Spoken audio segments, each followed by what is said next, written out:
नमस्कार बच्चों। आज हम लोग रिलेशन और फंक्शन का थर्ड क्लास देखेंगे, जिसमें हम लोग रिलेशन के कुछ टाइप्स देखे थे। और आज देखिए, पहले इन्वर्स रिलेशन के बारे में हम आपको बताते हैं।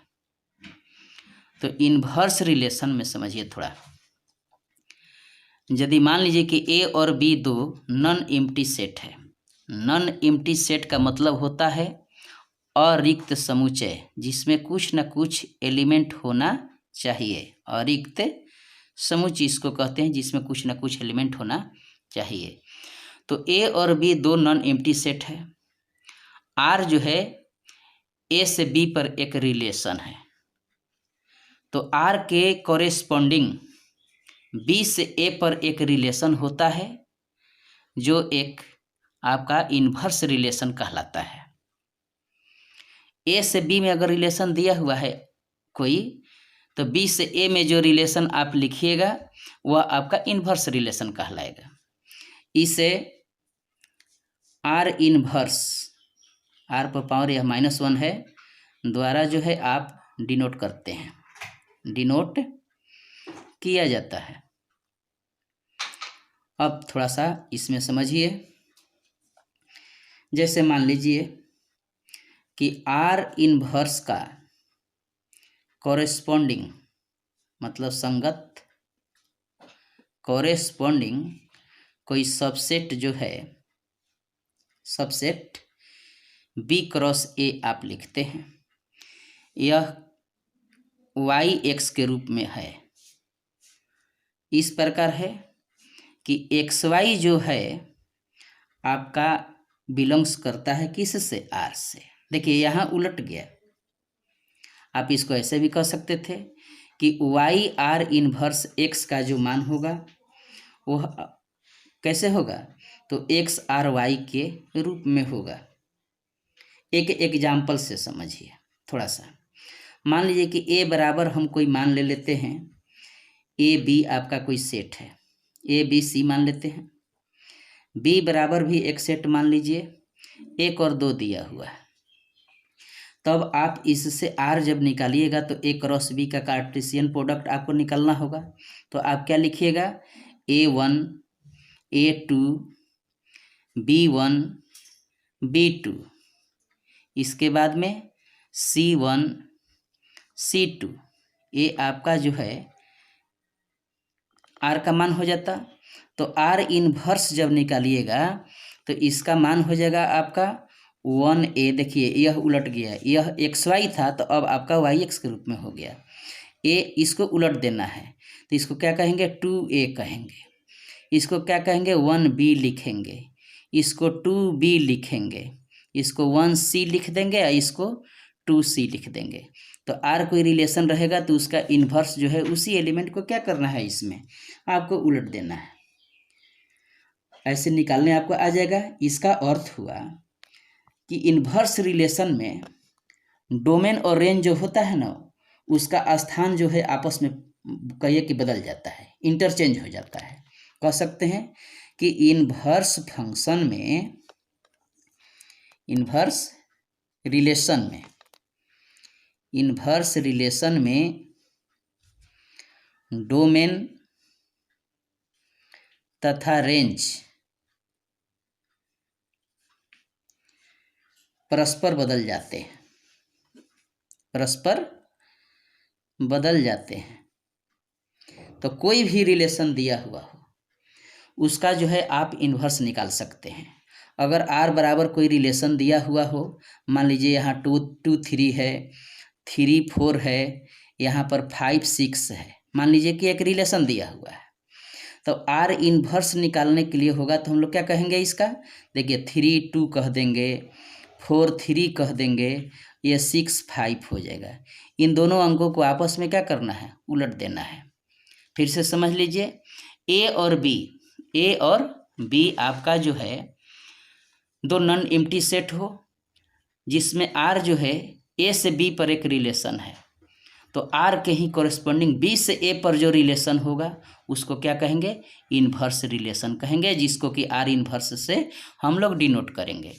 अब आप लोग जो है इन्वर्स फंक्शन समझ गए होइएगा। अब आप लोग देखिए सिमेट्रिक रिलेशन के बारे में, सममित संबंध। तो समझिए, a relation R in a set A is called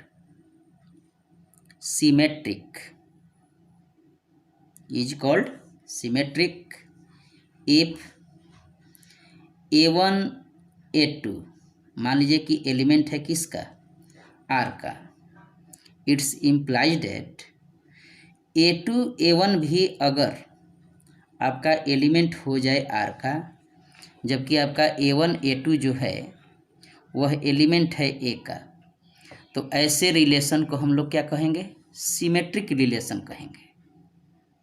इस ढंग से समझिए थोड़ा सा कि किसी भी रिलेशन में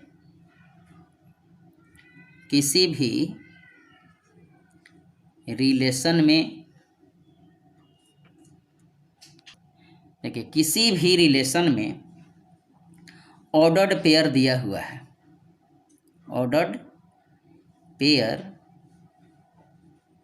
दिया हुआ है और उसका उल्टा भी मौजूद हो, तो ऐसा रिलेशन सिमेट्रिक रिलेशन कहलाता है, सिमेट्रिक रिलेशन कहलाता है। अब आप एक एग्जाम्पल जैसे समझिए, आर बराबर अगर कोई सेट दिया हुआ है, 1 2 है और 2 1 है, तो इसे हम लोग सिमेट्रिक रिलेशन कहेंगे। देखिए 1 2 है ना, तो इसी का उल्टा क्या हो गया, 2 1 भी इसमें मौजूद है, तो ऐसे रिलेशन को हम लोग क्या कहेंगे कि यह सिमेट्रिक रिलेशन है। मतलब कि जो रिलेशन आपको दिया हुआ होना चाहिए उसमें उसका उल्टा भी मौजूद होना चाहिए। जैसे और एक एग्जाम्पल देख लीजिए, एग्जाम्पल 1 हो गया, एग्जाम्पल 2 देखिए कि आर बराबर आपको दिया हुआ है, मान लीजिए कि 1 2 2 1 1 1 2 3 3 2, तो आप देखिए तो यह सिमेट्रिक रिलेशन है कि नहीं। तो पहले देखना होगा 1 2 है तो इसका उल्टा क्या होगा, 2 1 होगा, तो 2 1 भी इसमें मौजूद है। 1 1 को उलटिएगा तो 1 1 ही होगा जो कि इसमें है ही। अब 2 3 है तो 2 3 का उल्टा आपका 3 2 होता है जो कि इसमें मौजूद है। तो ये आपका क्या हुआ, सिमेट्रिक रिलेशन ये भी है, सिमेट्रिक रिलेशन ये भी है। और भी एक एग्जाम्पल देख लीजिए, मान लीजिए कि हम कहें कि बताइए कि एक R1 बराबर जो है रिलेशन आपको दिया हुआ है कि 1 1 है, 1 2 है, 1 3 है, 1 3 है, क्या यह सिमेट्रिक रिलेशन है। तो यहाँ देखिए 1 1 का उल्टा तो 1 1 होता है, ये है आपका। 1 2 का उल्टा 2 1 होता है, जबकि यहाँ 1 3 दिया हुआ है और इसका भी उल्टा दिया हुआ नहीं है। इसका मतलब कि यह सिमेट्रिक रिलेशन नहीं है। ओके, अब आप लोग समझ गए होइएगा कि सिमेट्रिक रिलेशन में जो भी एक ऑर्डर्ड पेयर दिया हुआ है उसी का उल्टा जो है उसमें मौजूद होना चाहिए, तो ऐसे रिलेशन को हम लोग सिमेट्रिक रिलेशन कहेंगे। अब आप लोग देखिए ट्रांजिटिव रिलेशन, संक्रामक संबंध, इसके बारे में आप थोड़ा समझिए। A relation R in a set A is called transitive, इसको ट्रांजिटिव रिलेशन कहेंगे। कब, इफ, समझिए थोड़ा सा, A1 A2 अगर आपका एलिमेंट हो आर का एंड जहाँ से खत्म हुआ उसी से फिर शुरू हो जाए, A2 A3 भी एलिमेंट हो जाए आर का, ये दोनों एलिमेंट हो जाए किसका, आर का। अब देखिए इस A2 को कैंसिल कीजिए तो क्या बचेगा, A1 A3 बचेगा। तो A1 A3 भी जो है आपका एलिमेंट हो जाए R का, जबकि A1 A2 A3 जो है आपका एलिमेंट किसका है, तो सेट A का एलिमेंट है। तो आप ऐसे रिलेशन को ट्रांजिटिव रिलेशन कहते हैं। देखिए A1 A2 एलिमेंट हो जाए R का, A2 A3 भी एलिमेंट हो जाए R का, तो आपको उसमें A1 A3 भी एलिमेंट हो जाना चाहिए किसका, R का। तो ऐसे रिलेशन को हम लोग ट्रांजिटिव रिलेशन कहेंगे। चल हाँ, फिर से आप लोग ट्रांजिटिव रिलेशन को समझिए। हम कहें कि R बराबर कोई रिलेशन हो, मान लीजिए कि यहाँ पर AB दिया हुआ हो, फिर आपको BC दिया हुआ हो, तो देखिए यहाँ B जब आपका कट जाएगा तो क्या बचेगा, AC बचेगा। तो इसमें AC भी उपस्थित होना चाहिए। तो ऐसे रिलेशन को हम लोग क्या कहेंगे, ट्रांजिटिव रिलेशन कहेंगे। फिर से समझिए, मान लीजिए कि R बराबर एक रिलेशन देते हैं, AB मौजूद है और यहाँ पर BC मौजूद है, लेकिन यदि AC मौजूद नहीं है तो आप इसको ट्रांजिटिव रिलेशन नहीं कहेंगे। इसे ट्रांजिटिव रिलेशन हम लोग कहेंगे अगर AB और BC दोनों मौजूद है तो इन दोनों को कैंसिल करने के बाद में देखिए क्या बचता है, AC बचता है। ये भी मौजूद उसमें होना चाहिए अगर ये दोनों है तो, और नहीं तो एक तीसरा शर्त ऐसे समझिए कि अगर R बराबर इतना ही सिर्फ सेट दे दिया जाए, AB सिर्फ AB दे दिया जाए, अब कहा जाए कि ये ट्रांजिटिव रिलेशन है कि नहीं, तो कहेंगे कि ये भी एक ट्रांजिटिव रिलेशन है। लेकिन यदि इसी में हम BC भी अगर जोड़ देते तो उसमें AC भी आपका अवश्य हो जाना चाहिए, तभी जाकर के वह ट्रांजिटिव रिलेशन कहलाएगा, नहीं तो वह ट्रांजिटिव रिलेशन के अंतर्गत नहीं होगा। कुछ उदाहरण से अब आप समझिए। पहले देखिए, मान लीजिए कि आपको एक सेट A जो दिया हुआ है वह है आपका 1 2 3 है, 1 2 3। आप इससे कार्टेशियन प्रोडक्ट आप निकाल करके और कुछ हम रिलेशन आपको देते हैं, जिससे R1 बराबर हम आपको एक रिलेशन दे रहे हैं कि 1 2 है, इसके बाद 2 1 है और 1 1 है। अब हम आपसे कहते हैं कि बताइए कि यह जो रिलेशन दिया हुआ है वह ट्रांजिटिव रिलेशन है कि नहीं है। तो आप देखिए कि 1 2 है तो यह हो गया आपका A, यह हो गया B, और फिर देखिए B हो गया यह हो गया आपका C।